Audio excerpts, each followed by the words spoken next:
Hey guys, I'm going to loop back to Island 1 for you. Extremely sorry for the late upload. This is only going to be a general guide. We're already on Island 2, but it doesn't seem like there's any guide out there for Island 1. This is going to get you 90. Feel free to modify. You'll be able to create a paragon. Start with your hero, marker on strong. You're going to place that spike. Try to place it more towards right above where that little windmill is, because we're going to upgrade it to a mob shredder. We're going to make it a 032. You can put it on automatic. That way the spikes are following wherever the balloons are. Use your hero ability every time it refreshes, and then just upgrade when you can to a 032. We're going to continue with this strategy to start out. What we want to do is create a T5 ice monkey as quickly as possible, but we're going to continue the mob shredders. They're effective when they throw out the spike, so they can have that camo ability to continue to target the boss. So you'll go ahead and place this other spike, make it a mob shredder on automatic, a 032. Once you create this one, and as the boss passes that first mob shredder, you can go ahead and sell that one and then create more towards the right hand side. We're going to pair all of these mob shredders with an alchemist. You can make it a 400 or a 420, it doesn't matter.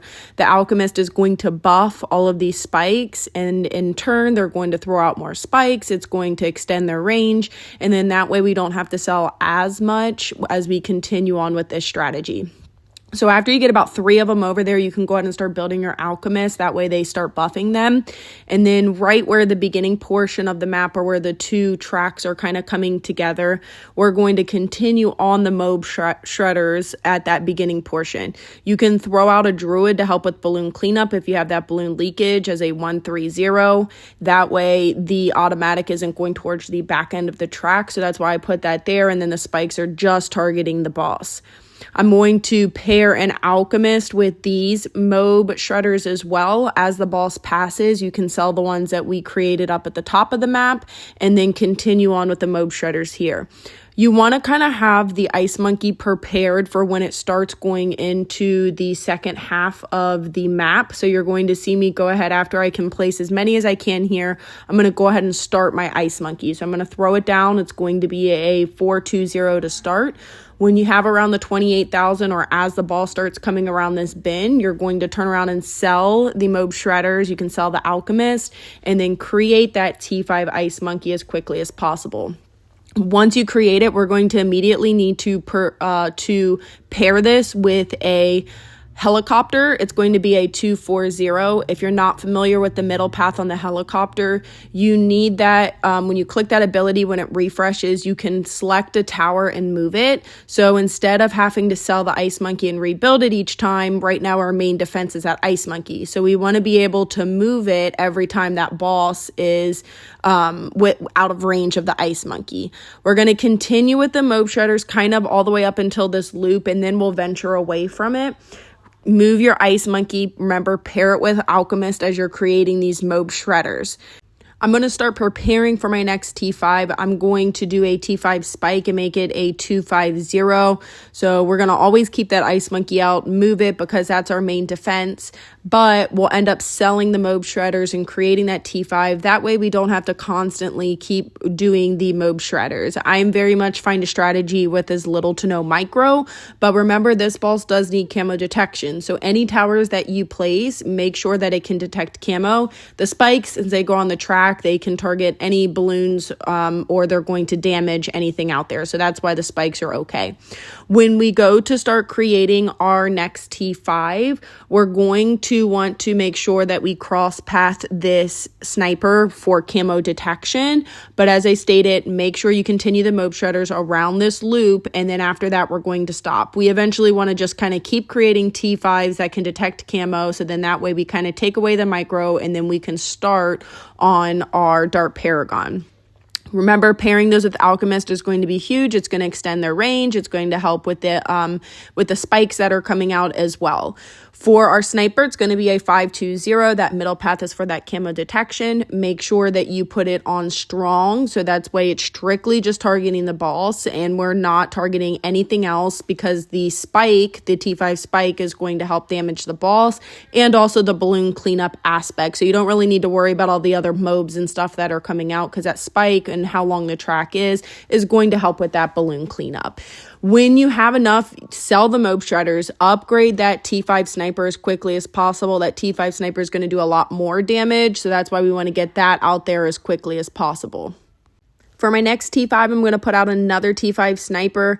I couldn't put 2 towers on there, so you're going to have to kind of put it to where it's going to be within range, because if not, it's going to take away vision wherever you place it. So just be mindful of your placement if you're following this exact strategy. That T5 sniper is going to be marked on strong because we want it just to target the boss, and it's going to be a 0 to 5. Remember that middle path is for camo, so that's why we want to make sure that we're cross-pathing that middle path. After this, we slowly want to start building up for our Dart Paragon. The first one that you would probably always want to do is going to be the middle path, because the middle path, when you upgrade it to a T4 or a T5, when you click that ability, when it refreshes, they turn them into mini super monkeys. As you put out the additional monkeys for them to turn into the additional super monkeys, you're going to want to make sure that you mark them at least the bottom path so they can detect camo. So you can even make them 002s or 022s, as you're going to see where I upgrade each one, because if you don't have those on camo detection, it's not going to target that boss. So any of the additional monkeys that we're putting out there for those dart ones, make sure those extra ones that you put out there have that bottom path twice for that camo detection, and use that ability each time that it refreshes. One of the things that's going to be beneficial in this boss, since it's going to take away vision on a lot of the different types of towers that we're doing and having to move with that ice monkey, is as the boss passes, what you're going to see me do is kind of sell some of those 022 dart monkeys that we have, and while we continue to save up for the Dart Paragon, I'm going to kind of move those, so then wherever the boss is, as we use that ability and it refreshes, it's going to do effective damage to the boss in particular. So that's why you're going to kind of see me sell as this boss passes, not selling your T5 or your T4, the one we're upgrading. This one, we do not want to sell that one, but just the extra ones, and kind of putting them where the boss is. So as that ability refreshes, all of them are targeting there. If you don't move them and you're using it, it will help with the balloon cleanup, but it's not going to really help with the damage. And if you look at the different types of towers that we have, we are kind of limited on with the camo detection towers and kind of what goes effective with this boss.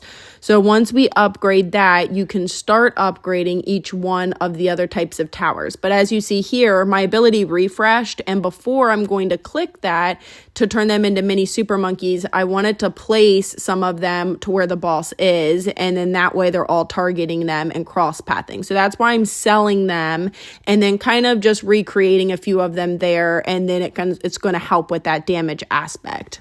So we have our middle path right now. So we still need the top path and the bottom path. I'm going to go ahead and do the top path and kind of put it wherever the boss is. That way, at least it's kind of helping with the damage. And then for the bottom one, the bottom path, I'm going to put it more towards the back end of the map. This map in particular, unless you're able to create the Paragon right now, putting it to kind of where our hero isn't going to be as effective, because we want it to be able to target the back end of the map or when we create it.